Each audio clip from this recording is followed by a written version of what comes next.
Hi friends, നമ്മൾ ഇന്ന് നോക്കുന്നത് SCERT ചാപ്റ്റർ 6 ക്ലാസ്സിൽ 7ാം ക്ലാസ്സിലെ പഴയ പാഠപുസ്തകമായ ബേസിക് സയൻസിലെ 3ാമത്തെ ചാപ്റ്ററാണ് ആസിഡുകളും ആൽക്കലികളും.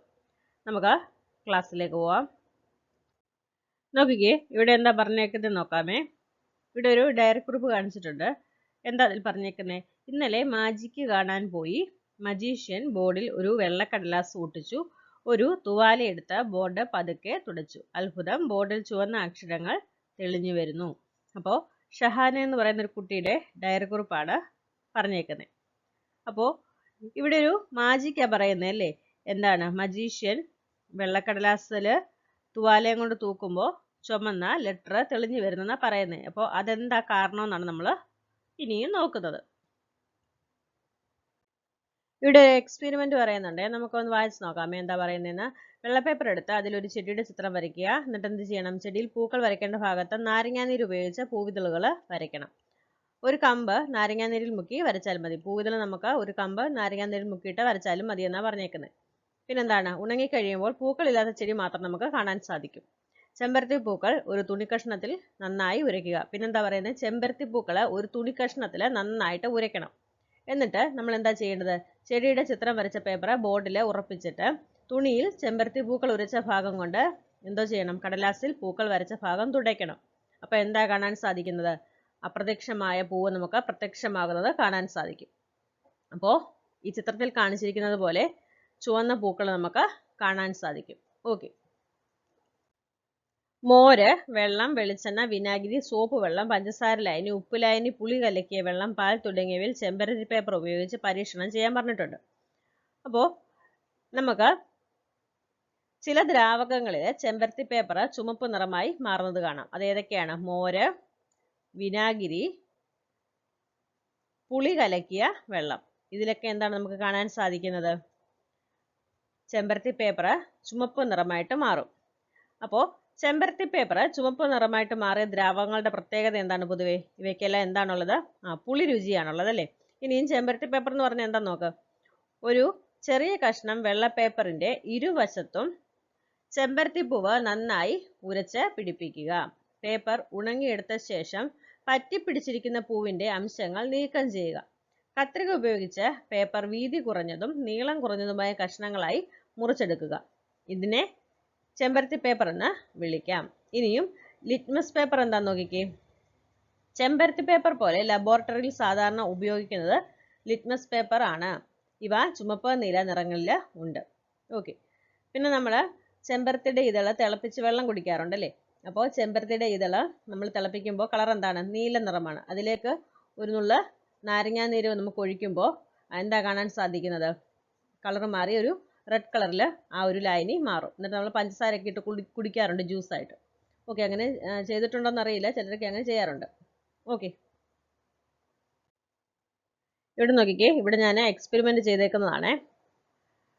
ഇവിടെ നമ്മൾ വെള്ള പേപ്പർ എടുത്തിട്ട് അതിലെന്തോ ചെയ്യണം? നല്ല രീതിയിൽ ചെമ്പരത്തി പൂ വെച്ച് ഉരയ്ക്കുക. നമുക്ക് നീല കളറിലാണ്, ഇതുപോലെ ഒരു നീല കളറിൽ വരും. എന്നിട്ട് ഞാനിവിടെ ഒഴിച്ചേക്കുന്നത് ആദ്യ ചിത്രത്തിൽ പഞ്ചസാര ലായനിയാണ്, രണ്ടാമത്തെ ചിത്രത്തിൽ നാരങ്ങാനീര് ഒഴിച്ചേക്കുന്നത്. അപ്പോൾ നാരങ്ങാനീര് ഒഴിച്ചിട്ട് കുറച്ച് നേരം കഴിഞ്ഞെടുത്തത് കൊണ്ടാണ് ഇങ്ങനെ പേപ്പറിൻ്റെ വൈറ്റ് കളർ തെളിഞ്ഞ് കാണുന്നത്. നമുക്ക് ഒഴിക്കുമ്പോൾ തന്നെ ഈ റെഡ് കളറിൽ കാണാൻ സാധിക്കും. കണ്ടോ? ഇതുപോലെ തന്നെ റെഡ് കളറിലാണ് നമുക്ക് ആ പേപ്പർ കാണാൻ സാധിക്കുന്നത്. ഓക്കെ, നോക്കിക്കേ. ആസിഡ്. നാരങ്ങാനീര്, മോര്, പുളി, വിനാഗിരി തുടങ്ങിയവയിൽ ചില ആസിഡുകൾ അല്ലെങ്കിൽ അമ്ലം അടങ്ങിയിരിക്കുന്നു. ആസിഡിൽ ലിറ്റ്മസ് പേപ്പറിന്റെ നിറം എന്താണ്? ചുമപ്പായിരിക്കും. അത് പ്രധാനപ്പെട്ട പോയിന്റ് ആണ്. ആസിഡിൽ ലിറ്റ്മസ് പേപ്പറിന്റെ നിറം എന്താണ്? ചുമപ്പ് ആയിരിക്കും. എല്ലാ ആസിഡുകളും എങ്ങനെയാണ്? പുളിരുചിയുള്ളവയാണ്. എല്ലാ ആസിഡുകളും എങ്ങനെയാണ്? പുളിരുചിയുള്ളവയാണ്. ഭക്ഷ്യവസ്തുക്കളിൽ അടങ്ങിയിരിക്കുന്ന ആസിഡുകൾ എങ്ങനെയാണ്? ശക്തി കുറഞ്ഞവയാണ്. Hydrochloric acid, nitric acid, sulphuric acid തുടങ്ങിയവ ലബോറട്ടറിയിൽ ഉപയോഗിക്കുന്ന ശക്തി കൂടിയ ആസിഡുകളാണ്. അപ്പോൾ നമ്മുടെ ആഹാരത്തിലുള്ളത് എങ്ങനെയാണ്? ശക്തി കുറഞ്ഞവയാണ്. Hydrochloric acid, nitric acid, sulphuric acid എന്നിവ എങ്ങനെയാണ്? ശക്തി കൂടിയ ആസിഡുകളാണ്. ഇനി നോക്കിക്കേ. നിത്യജീവിതത്തിൽ ഉപയോഗിക്കുന്ന ചില ഭക്ഷ്യവസ്തുക്കളിലെ ആസിഡുകളാണ് ഇവിടെ പറഞ്ഞേക്കുന്നത്. മോരിൽ ഏതാണ്? ലാക്റ്റിക് ആസിഡ് ആണ്. വിനാഗിരിയിൽ അസറ്റിക് ആസിഡ് ആണ്. പുളിയിൽ ടാർട്ടാറിക് ആസിഡ് ആണ്. നാരങ്ങയിൽ സിട്രിക് ആസിഡ് ആണ്. ആപ്പിളിൽ മാലിക് ആസിഡ് ആണ്. നാരങ്ങ, ഓറഞ്ച് അതിനകത്തൊക്കെ എന്താണ്? സിട്രിക് ആസിഡ് ആണ്. പിന്നെ പുളി മുന്തിരി ഇവയ്ക്കകത്തൊക്കെ എന്താണ്? ടാർട്ടാറിക് ആസിഡ് ആണ്. കറുത്ത നിറം ഓർത്താൽ മതി. പിന്നെ വിനാഗിരിയിൽ അസറ്റിക് ആസിഡ് ആണ്. മോരില് ലാക്റ്റിക് ആസിഡ് ആണ്. ഇത് പഠിച്ചു വെക്കണം, ഇത് എക്സാമിന് ചോദിക്കുന്നതാണ്.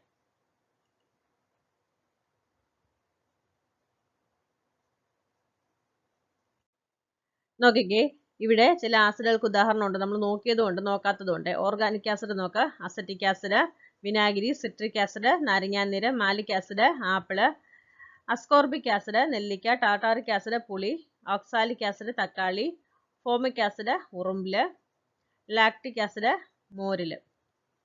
Mineral acid hydrochloric acid HCl, sulphuric acid H2SO4, nitric acid HNO3, phosphoric acid H3PO4. Hydrochloric ആസിഡും നൈട്രിക് ആസിഡും സാധാരണ താപനിലയിൽ ബാഷ്പീകരിക്കും. ഏതാണ്? ഹൈഡ്രോക്ലോറിക് ആസിഡും നൈട്രിക് ആസിഡും. ബോറിക് ആസിഡ് ഖര ആസിഡാണ്. എന്താണ്? ബോറിക് ആസിഡ് ഖര ആസിഡാണ്. നോക്കിക്കേ, രാസവസ്തുക്കൾ കൈകാര്യം ചെയ്യുമ്പോൾ എന്താ ശ്രദ്ധിക്കേണ്ടത് നോക്കിക്കേ. രുചിച്ചു നോക്കരുത്, സ്പർശിക്കരുത്, മണത്ത് നോക്കരുത്, ശരീരത്തിൽ വീഴരുത്. കുപ്പിയിൽ നിന്ന് ആസിഡ് എടുക്കുമ്പോൾ ഡ്രോപ്പർ ഉപയോഗിക്കണം. ആസിഡ് നേർപ്പിക്കുമ്പോൾ ബീക്കറിൽ ജലമെടുത്ത് അല്പം ആസിഡ് അതിലേക്ക് സാവധാനം ചേർത്ത് ഇളക്കണം. ഹോൾഡർ ഉപയോഗിച്ച് ടെസ്റ്റ് ട്യൂബ് പിടിക്കണം. ഓക്കെ. ഇനിയും ആസിഡുകളും ലോഹങ്ങളും. നമ്മൾ ആസിഡുകളുടെ ചില സവിശേഷതകൾ കണ്ടു. ഇനി എന്താ പറയുന്നത്? ഒരു ടെസ്റ്റ് ട്യൂബിൽ നേർപ്പിച്ച ഹൈഡ്രോക്ലോറിക് ആസിഡും അതിൽ ഒരു കഷ്ണം സിങ്കും ഇടാനാണ് പറഞ്ഞേക്കുന്നത്. എന്താണ് സംഭവിക്കുന്നതെന്ന് ചോദിച്ചിട്ടുണ്ട്. അതോടൊപ്പം തന്നെ ടെസ്റ്റ് ട്യൂബിന്റെ വായ്ഭാഗം പെരുവിരൽ കൊണ്ട് കുറച്ച് സമയം അടച്ചു പിടിക്കുക. ശേഷം എന്തോ ചെയ്യണം? തീപ്പെട്ടിക്കൊള്ളി കത്തിച്ച് ടെസ്റ്റ് ട്യൂബിന് മുകളിൽ പിടിച്ച് വിരൽ മാറ്റണം. അപ്പോൾ എന്താണ് അവിടെ സംഭവിക്കുന്നത്? ഹൈഡ്രോക്ലോറിക് ആസിഡും സിങ്കും പ്രവർത്തിക്കുമ്പോൾ അവിടെ ഒരു വാതകം ഉണ്ടാകുന്നുണ്ട്. കത്തിച്ച തീപ്പെട്ടിക്കൊള്ളി കാണിക്കുമ്പോൾ എന്ത് സംഭവിക്കുന്നു? വാതകം ചെറിയ ശബ്ദത്തോടെ കത്തുന്നതിനാൽ നമുക്ക് മനസ്സിലാകും അത് ഹൈഡ്രജൻ വാതകമാണെന്ന്. ആസിഡ് ലോഹങ്ങളുമായി പ്രവർത്തിക്കുമ്പോൾ ഹൈഡ്രജൻ ഉണ്ടാകുന്നു. അത് പ്രധാനപ്പെട്ട ഒരു പോയിന്റ് ആണ്. എന്താണ്? ആസിഡ് ലോഹങ്ങളുമായി പ്രവർത്തിക്കുമ്പോൾ ഹൈഡ്രജൻ ഉണ്ടാകുന്നു. എക്സാമിന് വരുന്നതാണ്. എന്താണ്? ആസിഡ് ലോഹങ്ങളുമായി പ്രവർത്തിക്കുമ്പോൾ ഹൈഡ്രജൻ ഉണ്ടാകുന്നു. നോക്കിക്കേ, ഇവിടെ ഒരു ചിത്രത്തിൽ കാണിച്ചേക്കുന്നത് എന്താണ്? നേർപ്പിച്ച ആസിഡ് അതിലേക്ക് സിങ്ക് ഇടുന്നു. നമുക്ക് ആ കുപ്പിയുടെ വായ്ഭാഗത്ത് ഒരു ബലൂൺ വെക്കുകയാണെങ്കിൽ ബലൂണിൽ ഹൈഡ്രജൻ നിറയും. അപ്പോൾ ഹൈഡ്രജൻ ബലൂൺ ഇങ്ങനെ നിർമ്മിക്കാൻ കഴിയുമെന്ന് കാണിച്ചിട്ടുണ്ട്. നേർപ്പിച്ച ഹൈഡ്രോക്ലോറിക് ആസിഡ് സിങ്കുമായി പ്രവർത്തിക്കുമ്പോൾ ഉണ്ടാകുന്ന വാതകം ഏതാണ്? ഹൈഡ്രജൻ ആണ്. ഹൈഡ്രജൻ കത്തുന്ന വാതകമാണ്. ടെസ്റ്റ് ട്യൂബിൽ നിന്ന് ഹൈഡ്രജൻ വാതകം പുറത്തേക്ക് വരികയും കത്തിക്കുമ്പോൾ എന്താ സംഭവിക്കുന്നത്? ചെറിയ ശബ്ദത്തോടെ കത്തുകയും ചെയ്യും. ഇനി പറഞ്ഞേക്കുന്നത് എന്താ? നേർപ്പിച്ച sulphuric acid, zinc, magnesium, aluminium എന്നീ ലോഹങ്ങളും ഉപയോഗിച്ച് ഇതേ പരീക്ഷണം ആവർത്തിക്കാൻ പറഞ്ഞിട്ടുണ്ട്. അപ്പോൾ എന്താ നമുക്ക് കാണാൻ സാധിക്കുന്നത്? ആസിഡും ലോഹവും കൂടെ ചേരുമ്പോൾ അവിടെ ഹൈഡ്രജൻ വാതകം ഉണ്ടാവുന്നുണ്ട്. ലബോറട്ടറിയിൽ ആസിഡ് സൂക്ഷിച്ചു വെച്ച കുപ്പിയും അടപ്പും ശ്രദ്ധിച്ചിട്ടുണ്ടോ? അവയ്ക്ക് ലോഹ അടപ്പുകൾ ഉപയോഗിക്കാത്തത് എന്തുകൊണ്ടാണ്? അവിടെ ലോഹ അടപ്പും ആസിഡും ചേരുമ്പോൾ എന്ത് സംഭവിക്കും? രാസപ്രവർത്തനം നടക്കും അല്ലേ? അതുകൊണ്ട് ലബോറട്ടറിയിൽ ആസിഡ് സൂക്ഷിച്ചു വെക്കുന്ന കുപ്പിയൊക്കെ എങ്ങനെയുള്ളതാണ്? ഒന്നെങ്കിൽ പ്ലാസ്റ്റിക്കിന്റെ ടിന്നും അല്ലെങ്കിൽ പ്ലാസ്റ്റിക്കിന്റെ അടപ്പും ആയിരിക്കും. അല്ലെങ്കിൽ എങ്ങനെയാണ്? ചില്ല് ഗ്ലാസിന്റെ കുപ്പിയും അടപ്പുമായിരിക്കും. നാം സാധാരണ ഉപയോഗിക്കുന്ന അച്ചാറുകൾ എങ്ങനെയാണ്? ആസിഡ് സ്വഭാവമുള്ളതാണ് അല്ലേ? അപ്പോൾ ഇവ ലോഹപാത്രത്തിൽ നമ്മൾ ഉപയോഗിക്കാറുണ്ടോ? ഇല്ല. നമ്മൾ ഇത് ഒന്നുകിൽ ചില്ല് ഗ്ലാസ്സിലോ അല്ലെങ്കിൽ എങ്ങനെയാണ് പ്ലാസ്റ്റിക് കുപ്പിയിലോ ആണ് ഉപയോഗിക്കുന്നത്. അല്ലെങ്കിൽ നമ്മൾ ഭരണിയിൽ ഇട്ട് വെക്കാറുണ്ട് അല്ലേ? ശരി. ആസിഡ് സ്വഭാവമുള്ള പല വസ്തുക്കളും നമ്മുടെ വീട്ടിൽ നമ്മൾ ഉപയോഗിക്കാറുണ്ട്. ആസിഡ് ലോഹങ്ങളുമായി പ്രവർത്തിക്കുമെന്ന് നമുക്ക് മനസ്സിലായി. അതുകൊണ്ട് പുളി, മോര്, വിനാഗിരി, നാരങ്ങാനീര് എന്നിവ അടങ്ങിയ ആഹാര വസ്തുക്കൾ സൂക്ഷിക്കാൻ നമ്മൾ അലോഹപാത്രങ്ങൾ ഉപയോഗിക്കാറില്ല. ആസിഡും ലോഹവും ചേർന്ന് ഉണ്ടാകുന്ന ചില വസ്തുക്കൾ നമുക്ക് ആരോഗ്യ പ്രശ്നങ്ങൾ ഉണ്ടാക്കുകയും ചെയ്യും. അപ്പോൾ നമ്മൾ മോര് ഉപയോഗിച്ചുള്ള കറികൾ ഉണ്ടാക്കുമ്പോൾ അലൂമിനിയം പാത്രത്തിൽ അത് ഉപയോഗിക്കത്തില്ല. പകരം നമ്മൾ മൺപാത്രത്തിൽ വല്ലതും വേണം അത് ഉപയോഗിക്കാൻ. ഓക്കെ. ഇനി ഇവിടെ ഹെൻറി കാവൻഡിഷിനെ കുറിച്ച് പറഞ്ഞിട്ടുണ്ട്. ചില ലോഹങ്ങൾ ആസിഡുകളുമായി പ്രവർത്തിപ്പിച്ച് കത്തുന്ന ഒരു വാതകം ഉൽപ്പാദിപ്പിക്കുന്നതായി 16-ാം നൂറ്റാണ്ടിൽ തന്നെ കണ്ടെത്തിയിരുന്നു. ഈ വാതകം ആദ്യമായി തിരിച്ചറിഞ്ഞത് ആരാണ്? ബ്രിട്ടീഷ് ശാസ്ത്രജ്ഞനായ ഹെൻറി കാവൻഡിഷ് ആണ്. ഈ വാതകത്തിന് ഹൈഡ്രജൻ എന്ന പേര് നൽകിയത് ലാവോസിയർ ആണ്. ജലം ഉൽപ്പാദിപ്പിക്കുന്നത് എന്നാണ് ഹൈഡ്രജൻ എന്ന വാക്കിന്റെ അർത്ഥം. ഇത് രണ്ടും പ്രധാനപ്പെട്ട കാര്യമാണ്. അപ്പോൾ ഹൈഡ്രജനെ തിരിച്ചറിഞ്ഞത് ആരാണ്? ഹെൻറി കാവൻഡിഷ് ആണ്. അതുപോലെ തന്നെ ഈ വാതകത്തിന് ഹൈഡ്രജൻ എന്ന പേര് നൽകിയത് ആരാണ്? ലാവോസിയർ ആണ്. അതിന്റെ അർത്ഥം എന്താണ്? ജലം ഉൽപ്പാദിപ്പിക്കുന്നത്. ഓക്കെ, നമ്മൾ പഠിച്ചു ആസിഡ് ലോഹങ്ങളുമായി പ്രവർത്തിക്കുമ്പോൾ അവിടെ ഏത് വാതകം ഉണ്ടാകും? ഹൈഡ്രജൻ ഉണ്ടാകും. അപ്പോൾ ഇവിടെ എന്താണ് പറഞ്ഞേക്കുന്നത്? ഇവിടെ ലോഹങ്ങൾ ആസിഡുമായി പ്രവർത്തിക്കുമ്പോൾ ഉണ്ടാകുന്ന ഉൽപ്പന്നങ്ങളാണ് പറഞ്ഞേക്കുന്നത്. നോക്കിയേ, sulphuric acid H2SO4, sulphate hydrogen എന്നീ ഉൽപ്പന്നങ്ങളാണ് ഉണ്ടാകുന്നത്. അതുപോലെ തന്നെ hydrochloric acid HCl, chloride hydrogen, nitric acid HNO3, nitrate hydrogen, acetic acid CH3COOH, acetate plus hydrogen, phosphoric acid H3PO4, phosphate plus hydrogen, carbonic acid H2CO3, carbonate plus hydrogen. മുട്ടത്തോട് ആസിഡിൽ ഒരു test ട്യൂബിൽ നേർപ്പിച്ച sulphuric acid എടുത്ത് അതിൽ മുട്ടത്തോടിന്റെ കഷ്ണങ്ങൾ ഇടുക. Test ട്യൂബിന് മുകളിൽ തീപ്പെട്ടിക്കൊള്ളി കത്തിച്ച് കാണിക്കൂ. എന്താണ് സംഭവിക്കുന്നത്? നമുക്കറിയാം എന്താണ് സംഭവിക്കുന്നത്. അവിടെ തീയ് കിടന്നതായിട്ട് നമുക്ക് കാണാം. അതുപോലെ തന്നെ ഇതാണ് ഹോൾഡർ. ഹോൾഡർ ഉപയോഗിച്ചാണ് ടെസ്റ്റ് ട്യൂബ് പിടിക്കേണ്ടത്. നമ്മൾ എക്സ്പെരിമെന്റ് ചെയ്യുമ്പോൾ എന്താണ്? നേർപ്പിച്ച ഡൈലൂട്ട് ആയിട്ടുള്ള ആസിഡാണ് യൂസ് ചെയ്യുന്നത്. ഇനി ഇതുപോലെ തന്നെ എന്താ പറയുന്നത്? ചോക്ക്, മാർബിൾ കഷ്ണങ്ങൾ എന്നീ വസ്തുക്കളും നേർപ്പിച്ച ആസിഡുകളും ഉപയോഗിച്ച് പരീക്ഷണം ആവർത്തിക്കാൻ പറയുന്നുണ്ട്. അപ്പോഴും നമുക്ക് എന്താ കാണുന്നത്? നമുക്ക് തീ അണയുന്നതായിട്ട് കാണാൻ സാധിക്കും. എന്തുകൊണ്ടാണ്? മുട്ടത്തോട്, ചോക്ക്, മാർബിൾ എന്നിവയിൽ എന്താ അടങ്ങിയിട്ടുള്ളത്? കാൽസ്യം കാർബണേറ്റ് അടങ്ങിയിരിക്കുന്നു. ആസിഡുകൾ കാർബണേറ്റുകളുമായി പ്രവർത്തിക്കുമ്പോൾ കാർബൺ ഡൈ ഓക്സൈഡ് ഉണ്ടാകും. പ്രധാനപ്പെട്ട പോയിന്റ് ആണ്. ആസിഡുകൾ കാർബണേറ്റുകളുമായി പ്രവർത്തിക്കുമ്പോൾ എന്തോ ഉണ്ടാകുന്നുണ്ട്? കാർബൺ ഡൈ ഓക്സൈഡ് ഉണ്ടാകും. കാർബൺ ഡൈ ഓക്സൈഡ് തീ കെടുത്തുന്ന വാതകമാണ്. ഓക്കെ, പിന്നെ മനസ്സിലാക്കി വെക്കണം, കാർബൺ ഡൈ ഓക്സൈഡ് തീ കെടുത്തുന്നതും ഭാരം കൂടിയതുമായ വാതകമാണ്. പിന്നെ ടെസ്റ്റ് ട്യൂബിന് മുകളിൽ ഒരു ട്യൂബ് ഘടിപ്പിച്ച് ചുണ്ണാമ്പ് വെള്ളത്തിലൂടെ കാർബൺ ഡൈ ഓക്സൈഡ് കടത്തിവിട്ടാൽ ചുണ്ണാമ്പ് വെള്ളം എന്ത് നിറമാകും? പാൽ നിറമാകുന്നതായിട്ട് നമുക്ക് കാണാൻ സാധിക്കും. ഓക്കെ,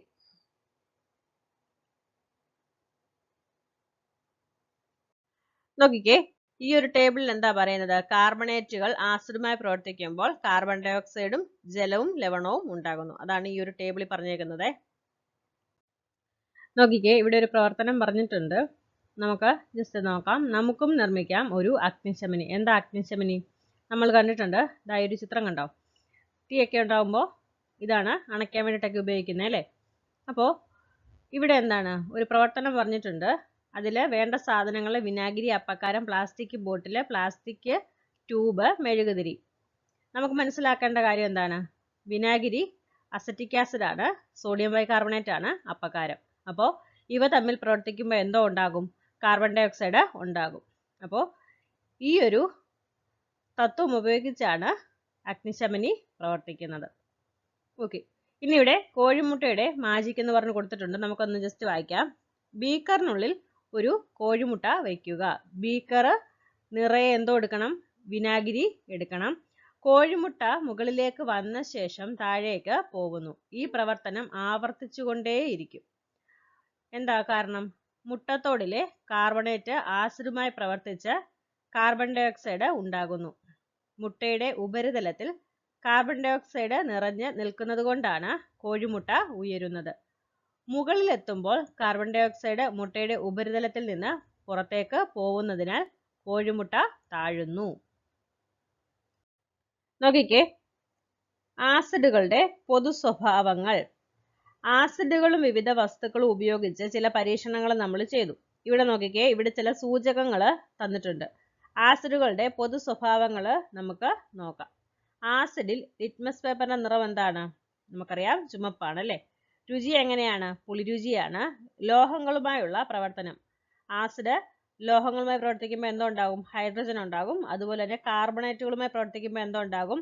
കാർബൺ ഡൈ ഓക്സൈഡ് ഉണ്ടാകും. ഇനി നോക്ക്, ഉറുമ്പ് കടിക്കുമ്പോൾ അല്പം ഫോമിക് ആസിഡ് നമ്മുടെ ശരീരത്തിൽ പ്രവേശിക്കുന്നു. ഇതാണ് ഉറുമ്പ് കടിക്കുമ്പോഴുള്ള വേദനയ്ക്ക് കാരണം. നമ്മൾ കണ്ടായിരുന്നു, ഉറുമ്പില ഉള്ളത് ഏതാണ്? ഫോമിക് ആസിഡ് ആണ്. ഓക്കെ, നോക്കിക്കേ, ചുവന്ന ചെമ്പരത്തി പേപ്പർ. ചെമ്പരത്തി പേപ്പർ നമ്മൾ തയ്യാറാക്കിയിട്ടുണ്ടായിരുന്നു അല്ലേ? അതിൻ്റെ കളർ എന്താണ്? നീല നിറമാണ് അല്ലേ? നമുക്ക് ഇവിടെ എന്താണ്? ചുമപ്പ് നിറമുള്ള പേപ്പറുകളും ആവശ്യമാണ്. നമ്മൾ അതിനെന്തോ ചെയ്യും? ഇവിടെ നീല നിറത്തിലുള്ള ചെമ്പരത്തി പേപ്പർ ഏതെങ്കിലും ആസിഡ് ഗുണമുള്ള വസ്തുവിൽ താഴ്ത്തി അത് ഉണക്കിയെടുക്കും. ശേഷം എന്താ നമ്മൾ ചെയ്യാൻ പോകുന്നത്? ചുമപ്പ് ചെമ്പരത്തി പേപ്പറുകളും ചുമപ്പ് ലിറ്റ്മസ് പേപ്പറുകളും ഉപയോഗിച്ച് പരീക്ഷണം ചെയ്യാൻ പോവാണേ. വെള്ളം, മോര്, വിനാഗിരി, സോപ്പ് വെള്ളം, ചുണ്ണാമ്പ് വെള്ളം, ഉപ്പ് വെള്ളം, പഞ്ചസാര ലായനി, പാൽ, ചാരം കലക്കി, തെളിയിച്ച ജലം. ഇവയാണ് നമ്മൾ എന്ത് ചെയ്യുന്നത്? ചുമപ്പ് ലിറ്റ്മസ് പേപ്പറിലും അതുപോലെ തന്നെ ചുമപ്പ് ചെമ്പരത്തി പേപ്പറിലും മുക്കി നോക്കുന്നത്. അപ്പോൾ ഏതെല്ലാം ദ്രാവകങ്ങളിലാണ് ചുമപ്പ് ചെമ്പരത്തി പേപ്പർ നീലയായി മാറിയതെന്നും അതുപോലെ തന്നെ ഏതെല്ലാം ദ്രാവകങ്ങളിലാണ് ചുമപ്പ് ലിറ്റ്മസ് പേപ്പർ നീലയായി മാറിയതെന്നും നോക്കണം. അപ്പോൾ ഇവിടെ എന്താണ്? നീലയായിട്ട് മാറിയതാണ് നമുക്ക് നോക്കാനുള്ളത്. ഓക്കെ, ഇവിടെ ചുണ്ണാമ്പ് വെള്ളം, അതുപോലെ തന്നെ സോപ്പ് വെള്ളം, പിന്നെന്താണ്? ചാരം കലക്കി തെളിയിച്ച ജലം. ഇതിൽ മുക്കുമ്പോഴാണ് ചുവന്ന ലിറ്റ്മസ് പേപ്പറോ അല്ലെങ്കിൽ ചുമപ്പ് ചെമ്പരത്തി പേപ്പറോ എന്തായി മാറുന്നത്? നീലയായിട്ട് മാറുന്നത്. ആൽക്കലി, നോക്കിക്കേ, ചുമപ്പ് ലിറ്റ്മസ് നീലയാക്കുന്ന ചുണ്ണാമ്പ് വെള്ളം പോലുള്ള പദാർത്ഥങ്ങൾ ആൽക്കലികൾ എന്ന് അറിയപ്പെടുന്നു. ഇവയ്ക്ക് എങ്ങനെയാണ്? കാര രുചിയുള്ളവയും വഴുവഴുപ്പുള്ളതും ആയിരിക്കും. ഇവിടെ ലബോറട്ടറിയിൽ ചില ആൽക്കലികൾ കാണിച്ചിട്ടുണ്ട്. ഏതൊക്കെയാണ്? കാൽസ്യം ഹൈഡ്രോക്സൈഡ് ചുണ്ണാമ്പ് വെള്ളം, സോഡിയം ഹൈഡ്രോക്സൈഡ് ലായനി കാസ്റ്റിക് സോഡ, പൊട്ടാസ്യം ഹൈഡ്രോക്സൈഡ് ലായനി കാസ്റ്റിക് പൊട്ടാഷ്, അമോണിയം ഹൈഡ്രോക്സൈഡ് ലായനി ലിക്കർ അമോണിയ ജലത്തിൽ ലയിപ്പിച്ചത്. ഇത് പഠിച്ചു വെക്കണേ. ഓക്കെ, നോക്കിക്കേ, ആസിഡുകളും ആൽക്കലികളും തമ്മിലുള്ള വ്യത്യാസം നീല ലിറ്റ്മസിനെ ചുമപ്പാക്കുന്നു. പുളിരുചിയുള്ളവയാണ്, നാശക സ്വഭാവം കാണിക്കുന്നു, ലോഹങ്ങളുമായി പ്രവർത്തിക്കുമ്പോൾ ഹൈഡ്രജൻ ഉൽപ്പാദിപ്പിക്കുന്നു, കാർബണേറ്റുകളുമായി പ്രവർത്തിക്കുമ്പോൾ എന്താ ഉണ്ടാകുന്നത്? കാർബൺ ഡൈ ഓക്സൈഡ് ഉൽപ്പാദിപ്പിക്കുന്നു. ഹൈഡ്രജൻ പൊതുഘടകമാണ്. ആൽക്കലിയിൽ എങ്ങനെയാണ്? ചുവന്ന ലിറ്റ്മസിനെ നീലയാക്കുന്നു. കാരരുചിയുള്ളവയാണ്, നാശക സ്വഭാവം കാണിക്കുന്നു. വഴുവഴുപ്പുള്ളവയാണ്, ബേസുകളുടെ ജലീല ലായനികളാണ്. ലോഹങ്ങളുടെ ഓക്സൈഡുകളോ ഹൈഡ്രോക്സൈഡുകളോ ആണ്. നോക്കിക്കേ, തിരിച്ചറിയാൻ. ആസിഡുകളെയും ആൽക്കലികളെയും തിരിച്ചറിയാൻ നാം ഇതുവരെ ഉപയോഗിച്ചത് ലിറ്റ്മസ് പേപ്പറും ചെമ്പരത്തി പേപ്പറുമാണ്. മറ്റേതെങ്കിലും സസ്യഭാഗങ്ങൾ ഇതുപോലെ ഉപയോഗിക്കാമോ എന്ന് ചോദിച്ചിട്ടുണ്ട്. ചെമ്പരത്തി പേപ്പർ തയ്യാറാക്കിയതുപോലെ വിവിധ വസ്തുക്കൾ വെള്ളപ്പേപ്പറിൽ ഉരച്ച് ഇത്തരത്തിലുള്ള പേപ്പറുകൾ നമുക്ക് തയ്യാറാക്കാൻ കഴിയും. അതിനുദാഹരണമാണ് മഞ്ഞൾ, മാവില, റോസ്, ബീട്രൂട്ട്, ക്യാരറ്റ്, പിന്നെ ശംഖുപുഷ്പം, പതിമുഖം, അരീപ്പൂവ്, നിത്യകല്യാണി, തേക്കിൻ തളിര്. ഓക്കെ, ഇതൊക്കെ നമുക്ക് ഇൻഡിക്കേറ്റേഴ്സ് ആയിട്ട് ഉപയോഗിക്കാനായിട്ട് കഴിയും. ഓക്കെ, നോക്കിക്കേ, സൂചകങ്ങൾ. നിറമാറ്റത്തിലൂടെ ആസിഡുകളെയും ആൽക്കലികളെയും തിരിച്ചറിയാൻ സഹായിക്കുന്ന പദാർത്ഥങ്ങളാണ് സൂചകങ്ങൾ. എന്താണ്? നിറമാറ്റത്തിലൂടെ ആസിഡുകളെയും ആൽക്കലികളെയും തിരിച്ചറിയാൻ സഹായിക്കുന്ന പദാർത്ഥങ്ങളാണ് സൂചകങ്ങൾ. നമ്മൾ കണ്ടായിരുന്നു, ആസിഡ് ആണെങ്കിൽ ചുവപ്പ് നിറമായിരിക്കും, ആൽക്കലി ആണെങ്കിൽ എന്താണ്? നീല നിറത്തിൽ കാണും. മഞ്ഞൾ, ചെമ്പരത്തിപ്പൂവ്, ബീട്രൂട്ട് തുടങ്ങി ധാരാളം സസ്യഭാഗങ്ങൾ സൂചകങ്ങളായി ഉപയോഗിക്കുന്നവയാണ്. അപ്പോൾ ഏതൊക്കെയാണ്? മഞ്ഞൾ, ചെമ്പരത്തിപ്പൂവ്, ബീട്രൂട്ട് തുടങ്ങി ധാരാളം സസ്യഭാഗങ്ങൾ. നമുക്കറിയാം, നമ്മുടെ ഡ്രസ്സിലൊക്കെ മഞ്ഞ കളറായാലും നമ്മൾ സോപ്പ് ഉപയോഗിക്കുമ്പോൾ അവിടെ അതെന്താകും? ചുമന്ന കളറായിട്ട് മാറും. ഓക്കെ, അപ്പോൾ ധാരാളം സസ്യഭാഗങ്ങൾ സൂചകങ്ങളായിട്ട് ഉപയോഗിക്കുന്നുണ്ട്. പിന്നെന്താ പറയുന്നത്? ലിറ്റ്മസ് പേപ്പർ ലബോറട്ടറിയിൽ ഉപയോഗിക്കുന്ന ഒരു സൂചകമാണ്. ഓക്കെ, ലബോറട്ടറിയിലെ സൂചകങ്ങൾ. ലിറ്റ്മസ് കൂടാതെ മറ്റേതൊക്കെ സൂചകങ്ങൾ ലബോറട്ടറിയിൽ ഉപയോഗിക്കുന്നുണ്ടെന്ന് നോക്കിക്കേ. ഇവിടെ ഒരു ടെസ്റ്റ് ട്യൂബിൽ കുറച്ച് കാസ്റ്റിക് സോഡ ലായനിയും മറ്റൊരു ടെസ്റ്റ് ട്യൂബിൽ വിനാഗിരിയും എടുക്കുക. ഓരോന്നിലും 2 തുള്ളി ഫിനോഫ്തലിൻ ചേർക്കൂ. ടെസ്റ്റ് ട്യൂബിൽ നിറവ്യത്യാസം കാണുന്നുണ്ടോ എന്ന് ചോദിച്ചിട്ടുണ്ട്. ഇവിടെ പിങ്ക് നിറം വന്നേക്കുന്നത് ആൽക്കലിയാണ്, നിറമില്ലാത്തത് എന്താണ്? ആസിഡാണ്. ആസിഡിനെയും ആൽക്കലിയെയും തിരിച്ചറിയാനുള്ള സൂചകമായി ഫിനോഫ്തലിൻ ഉപയോഗിക്കുന്നുണ്ടെന്ന് നമുക്ക് മനസ്സിലാക്കാൻ കഴിയും. അതുപോലെ തന്നെ ഫിനോഫ്തലിന് പകരം മീഥൈൽ ഓറഞ്ച് ഉപയോഗിച്ച് ഈ പരീക്ഷണം ചെയ്താൽ നമുക്ക് എന്ത് മനസ്സിലാകും? ആൽക്കലിയിൽ ഇളം മഞ്ഞ നിറത്തിൽ കാണാൻ സാധിക്കും. അതുപോലെ തന്നെ ആസിഡിൽ ഇളം പിങ്ക് നിറത്തിലും കാണാൻ സാധിക്കും. ഓക്കെ, രണ്ടിവിടെ ഒരു പട്ടിക കൊടുത്തിട്ടുണ്ട്, നമുക്ക് നോക്കാം. ഉപയോഗിച്ച വസ്തു, ആസിഡിലെ നിറം, ആൽക്കലിയിലെ നിറം. നീല ലിറ്റ്മസ് പേപ്പർ എങ്ങനെയാണ്? ആസിഡിൽ ചുവപ്പ് നിറമാണ്, ആൽക്കലിയിൽ നീല നിറമാണ്. മുളക് പൊടി ഇളം ചുവപ്പ് നിറമാണ് രണ്ടിലും. ചുവപ്പ് ലിറ്റ്മസ് പേപ്പർ എങ്ങനെയാണ്? ആസിഡിൽ ചുവപ്പാണ്, അതുപോലെ തന്നെ ആൽക്കലിയിൽ എന്താണ്? നീല നിറമാണ്. ചെമ്പരത്തി പേപ്പർ നീല നിറമാണ്, അത് ആസിഡിൽ എങ്ങനെയാണ്? ചുവപ്പ് നിറമാണ്, ആൽക്കലിയിൽ നീല നിറം തന്നെയാണ്. ഫിനോഫ്തലിൻ നിറമില്ല, ആൽക്കലിയിൽ പിങ്ക് നിറമാണ്.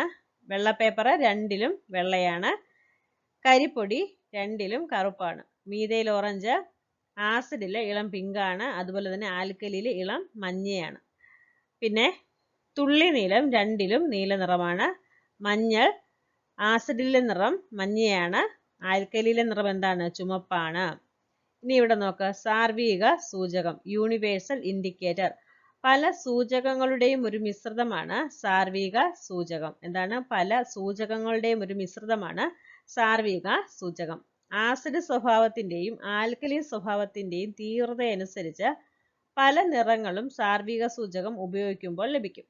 കുപ്പിക്ക് പുറത്തുള്ള കളർ ചാർട്ടുമായി താരതമ്യം ചെയ്താണ് ഇത് കണ്ടെത്തുന്നത്. ആസിഡും ആൽക്കലിയും കൂടിച്ചേർന്നാൽ, ഇവിടെ ഒരു എക്സ്പെരിമെന്റാ പറഞ്ഞേക്കുന്നത്. ഇത് പ്ലസ് ടുവിനൊക്കെ നമ്മളിങ്ങനെ തന്നെ എക്സ്പെരിമെന്റ് ചെയ്യുന്നുണ്ട്. അപ്പോൾ ഇത് നമുക്ക് പെട്ടെന്ന് മനസ്സിലാവും. എന്തായാലും നോക്കാം. നേർപ്പിച്ച ഹൈഡ്രോക്ലോറിക് ആസിഡും നേർപ്പിച്ച കാസ്റ്റിക് സോഡ ലായനിയും ചേർത്താൽ എന്ത് സംഭവിക്കും? നോക്കിക്കേ. ലബോറട്ടറിയിൽ ഇത്തരം പരീക്ഷണങ്ങൾ ചെയ്യുന്നതിന് ചില ക്രമീകരണങ്ങൾ ഉപയോഗിക്കുന്നുണ്ട്. ആ ക്രമീകരണങ്ങളാണ് പറയുന്നത്. ബ്യൂററ്റിൽ നേർപ്പിച്ച ഹൈഡ്രോക്ലോറിക് ആസിഡ് എടുക്കുന്നു. പിപ്പറ്റ് ഉപയോഗിച്ച് 20 മില്ലി കാസ്റ്റിക് സോഡ ലായനി അളന്നെടുത്ത് കോണിക്കൽ ഫ്ലാസ്കിൽ ഒഴിക്കുന്നു. ഇതിൽ എന്ത് ചെയ്യുന്നു? 2 തുള്ളി ഫിനോഫ്തലിൻ ഒഴിച്ച ഫ്ലാസ്ക് ഇളക്കുന്നു. ഇളക്കുക എന്ന് പറഞ്ഞാൽ ഇങ്ങനെ നമ്മൾ കൈകൊണ്ട് ഇങ്ങനെ ചുറ്റിക്കുകയാണ് ചെയ്യുന്നത്.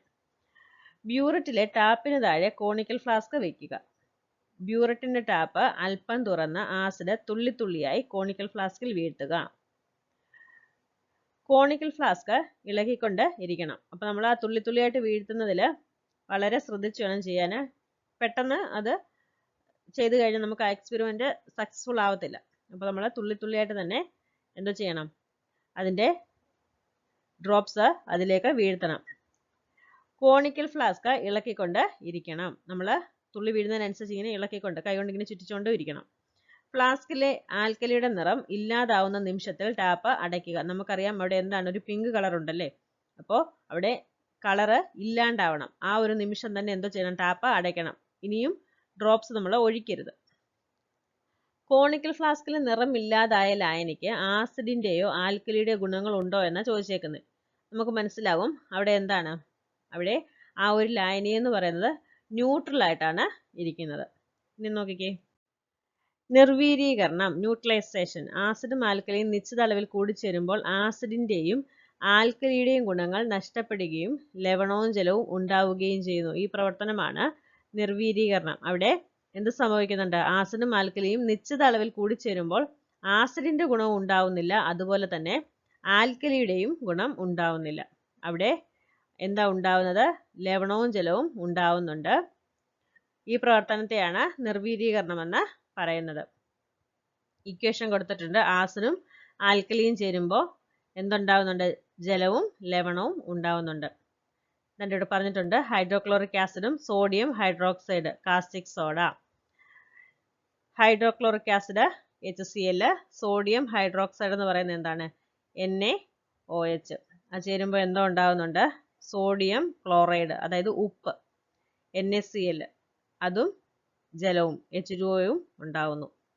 ഇനി എന്താ പറയുന്നത്? നിർവീരീകരണ പ്രവർത്തനം നടത്തുമ്പോൾ എന്തിനാണ് ഫിനോഫ്തലിൻ പോലുള്ള സൂചകങ്ങൾ ഉപയോഗിക്കുന്നത്? നമ്മൾ അത് ഉപയോഗിക്കുമ്പോഴാണ് ഇവിടെ ആൽക്കലി എന്ത് കളറാവുന്നത്? പിങ്ക് കളറ് ആവുന്നത്. നമ്മൾ ആസിഡ് ചേർക്കുമ്പോഴാണ് എന്ത് സംഭവിക്കുന്നത്? അവിടെ നിറം ഇല്ലാതായി മാറുന്നത്. അപ്പോൾ അവിടെ ആൽക്കലിയും ആസിഡും തുല്യ അളവിലാണ് വരുന്നത്. അവിടെ അതെന്ത് ചെയ്യുകയാണ്? ആ ഒരു ലായനി ന്യൂട്രലായി മാറുകയാണ് അല്ലേ. അതുകൊണ്ടാണ് ഫിനോഫ്തലിൻ അവിടെ ഉപയോഗിക്കുന്നത്. അതുപോലെ തന്നെ ആസിഡും ആൽക്കലിയും കൂടിച്ചേരുമ്പോൾ രണ്ടിൻ്റെയും വീര്യം നഷ്ടപ്പെടുന്നുണ്ടല്ലേ. അപ്പോൾ കേരളത്തിലെ മണ്ണ് പൊതുവെ എങ്ങനെയുള്ളതാണ്? ആസിഡ് സ്വഭാവം ഉള്ളതാണ്. അതുകൊണ്ട് ആസിഡ് സ്വഭാവമുള്ള മണ്ണ് നിർവീര്യമാക്കാൻ എന്താ ചെയ്യുന്നത്? കുമ്മായം മണ്ണിൽ ചേർക്കാറുണ്ട്. അതുപോലെ തന്നെ ഉറുമ്പ് കടിക്കുമ്പോഴും പ്രാണികൾ കുത്തുമ്പോഴും അല്പം ഫോമിക് ആസിഡ് നമ്മുടെ ശരീരത്തിൽ എത്തുന്നു. അത് നിർവീര്യമാക്കാൻ എന്തോ ചെയ്യണം? സോപ്പ് വെള്ളം ഉപയോഗിച്ച് കഴുകണം. നമ്മൾ സാധാരണ എന്താ ചെയ്യുന്നത്? നമ്മൾ മഞ്ഞളൊക്കെയാണ് തേക്കുന്നത് അല്ലേ? അപ്പോൾ എന്താ ചെയ്യേണ്ടത്? സോപ്പ് വെള്ളം ഉപയോഗിച്ച് കഴുകണം. മഞ്ഞക്കടന്നൽ കുത്തുമ്പോൾ ആൽക്കലിയാണ് ശരീരത്തിൽ എത്തുന്നത്. എന്താണ്? മഞ്ഞക്കടന്നൽ കുത്തുമ്പോൾ ആൽക്കലിയാണ് ശരീരത്തിൽ എത്തുന്നത്. ഇത് നിർവീര്യമാക്കാൻ എന്തോ ചെയ്യണം? നാരങ്ങാ നീര് തേക്കണം. pH മൂല്യം, pH വാല്യൂ. ഒരു വസ്തു ആസിഡ് സ്വഭാവമുള്ളതാണോ ആൽക്കലി സ്വഭാവമുള്ളതാണോ എന്ന് പരിശോധിച്ചറിയുന്നതിന് pH പേപ്പർ ഉപയോഗിക്കുന്നു. pH മൂല്യം 7 എന്നത് നിർവീര്യ വസ്തുവിനെയാണ് സൂചിപ്പിക്കുന്നത്. അതായത് ആസിഡോ ആൽക്കലിയോ അല്ല എന്ന് അർത്ഥം. ശുദ്ധജലത്തിന്റെ pH മൂല്യം എത്രയാണ്? 7 ആണ്. എക്സാമിന് ചോദിക്കുന്നതാണേ. pH മൂല്യം 7ന് മുകളിലാണെങ്കിൽ ആൽക്കലി സ്വഭാവവും 7ൽ താഴെയാണെങ്കിൽ ആസിഡ് സ്വഭാവവും ഉണ്ടാവും. എന്താണ്? pH മൂല്യം 7ന് മുകളിലാണെങ്കിൽ, 7ൽ കൂടുതലാണെങ്കിൽ എങ്ങനെയാണ്? ആൽക്കലിയാണ്. അതുപോലെ തന്നെ 7ൽ താഴെയാണെങ്കിൽ ആസിഡ് സ്വഭാവമായിരിക്കും. ഓക്കെ. pH മൂല്യം അടയാളപ്പെടുത്തിയ കളർ ചാർട്ട് pH പേപ്പറുകളുടെ ഒപ്പം ലഭിക്കും. pH പേപ്പർ ഒരു ലായനിയിൽ മുക്കുമ്പോഴുണ്ടാകുന്ന നിറവ്യത്യാസം കളർ ചാർട്ടുമായി താരതമ്യം ചെയ്താണ് ആ ലായനി ആസിഡ് സ്വഭാവമുള്ളതാണോ ആൽക്കലി സ്വഭാവമുള്ളതാണോ എന്ന് കണ്ടെത്തുന്നത്. ഓക്കെ. മണ്ണിന്റെ pH കണ്ടെത്താം. ഒരു ഗ്ലാസ്സിൽ പകുതി വരെ മണ്ണെടുക്കുക. മണ്ണ് മുങ്ങുന്നത് വരെ അതിലേക്ക് ജലമൊഴിക്കുക. നന്നായി ഇളക്കുക. ഗ്ലാസ് ചരിച്ചു വെച്ച് ഊറി വരുന്ന വെള്ളം ശേഖരിക്കുക. തെളിഞ്ഞ ശേഷം അതിൽ pH താഴ്ത്തി വെക്കൂ. എന്നിട്ട് എന്താ നോക്കേണ്ടത്? pH പേപ്പറിന്റെ നിറവ്യത്യാസം കളർ ചാർട്ടുമായി താരതമ്യം ചെയ്ത് മണ്ണിന്റെ pH കണ്ടെത്താനാണ് പറഞ്ഞേക്കുന്നത്. നമുക്കിത് കൃഷിയൊക്കെ ചെയ്യുവാണെങ്കിൽ ഉപയോഗപ്പെടും. ഇനി നോക്കാം ആസിഡിറ്റി. ഭക്ഷണ പദാർത്ഥങ്ങളുടെ ദഹനത്തെ സഹായിക്കുന്നതിന് വേണ്ടി ആമാശയത്തിൽ ആസിഡ് ഉൽപ്പാദിപ്പിക്കപ്പെടുന്നുണ്ട് അല്ലേ? നമുക്കറിയാം ഏതാണ്? HCl അല്ലേ? ശരിയായ രീതിയിൽ ആഹാരം കഴിക്കാതിരിക്കുക, വേണ്ടത്ര വെള്ളം കുടിക്കാതിരിക്കുക, തെറ്റായ ആഹാരശീലങ്ങൾ പിന്തുടരുക എന്നിവ ആമാശയത്തിൽ ആസിഡിന്റെ അളവ് കൂടുന്നതിന് കാരണമാകുന്നു. ഇതാണ് അസിഡിറ്റി. ഇത് പരിഹരിക്കാൻ ആൽക്കലി അടങ്ങിയ ഔഷധങ്ങളാണ് ഡോക്ടർമാർ സാധാരണ നിർദ്ദേശിക്കാറുള്ളത്. ഓക്കെ. ഹൈഡ്രാഞ്ചിയ. ഹൈഡ്രാഞ്ചിയ പൂക്കൾ പല നിറത്തിൽ കാണുന്നു. ഒരു ചെടിയിൽ തന്നെ നേരിയ നിറവ്യത്യാസമുള്ള പൂക്കൾ കാണാറുണ്ട്. പൊതുവെ ആസിഡ് സ്വഭാവമുള്ള മണ്ണിൽ നീല നിറത്തിലും ആൽക്കലി സ്വഭാവമുള്ള മണ്ണിൽ പിങ്ക് നിറത്തിലും നിർവീര്യമായ മണ്ണിൽ ക്രീം നിറത്തിലും കാണപ്പെടുന്നു. മണ്ണിൽ അലൂമിനിയത്തിന്റെ അളവിലുള്ള വ്യത്യാസവും നിറമാറ്റത്തിന് കാരണമാകുന്നു. ഇവിടെ പദാർത്ഥവും pH മൂല്യവും പറഞ്ഞിട്ടുണ്ട്. ഇതൊന്ന് പഠിച്ചു വെക്കണേ. ഗ്യാസ്ട്രിക് ജ്യൂസ് 1.2, നാരങ്ങാനീര് 2.4, വിനാഗിരി 3.0, മുന്തിരി ജ്യൂസ് 3.2, ഓറഞ്ച് ജ്യൂസ് 3.5, തക്കാളി 4, മൂത്രം 4.8 to 7.5. അപ്പോൾ മൂത്രം എന്ന് പറയുന്നത് എന്താണ്? ആൽക്കലിയും ആകാം ആസിഡും ആകാം. അളവ് കണ്ടോ? 7ന് മുകളിൽ പോകുന്നുണ്ട്, 7ന് താഴെയും വരുന്നുണ്ട്. കട്ടൻ കാപ്പി 5, ഉമിനീര് 6.4 to 6.9, പാല് 6.5, ശുദ്ധജലം 7, രക്തം 7.35 to 7.45, കണ്ണീര് 7.4, കടൽ ജലം 8, അപ്പക്കാരം 9, അമോണിയ 11, സോപ്പ് 12. ഇത് എക്സാമിന് ചോദിക്കുവേ. ആസിഡ് ഉപയോഗം. വിനാഗിരി അച്ചാറുകളിലും മറ്റ് ഭക്ഷ്യവസ്തുക്കളിലും ഉപയോഗിക്കുന്നു. സിട്രിക് ആസിഡ് ഭക്ഷ്യവസ്തുക്കൾ കേടുവരാതെ സൂക്ഷിക്കാൻ പാനീയങ്ങളിൽ ഉപയോഗിക്കുന്നു. നൈട്രിക് ആസിഡ്, സൾഫ്യൂരിക് ആസിഡ് രാസവളം, പെയിന്റ്, ഡൈ തുടങ്ങിയവയുടെ നിർമ്മാണം. സൾഫ്യൂരിക് ആസിഡ് മോട്ടോർ വാഹനങ്ങളിലെ ബാറ്ററി. ടാനിക് ആസിഡ് മഷീത്തുകൾ എന്നിവയുടെ നിർമ്മാണം. ആൽക്കലി സോപ്പ് നിർമ്മാണത്തിന് ഉപയോഗിക്കുന്നു. ഡിറ്റർജന്റ്, സെറാമിക് ഉൽപ്പന്നങ്ങൾ എന്നിവയുടെ നിർമ്മാണം. വ്യവസായിക ആവശ്യങ്ങൾ. മലിനജല ശുദ്ധീകരണം. സോപ്പ് നിർമ്മാണത്തെക്കുറിച്ച് ഇവിടെ പറഞ്ഞേക്കുന്നേ. ഇത് വേണ്ടവരൊന്ന് വായിച്ചു നോക്കുക കേട്ടോ. സോപ്പ് സാധാരണയായിട്ട് നമുക്ക് ഉണ്ടാക്കാൻ കഴിയും, വളരെ കെമിക്കലൊന്നും ഇല്ലാതെ. ഓക്കെ.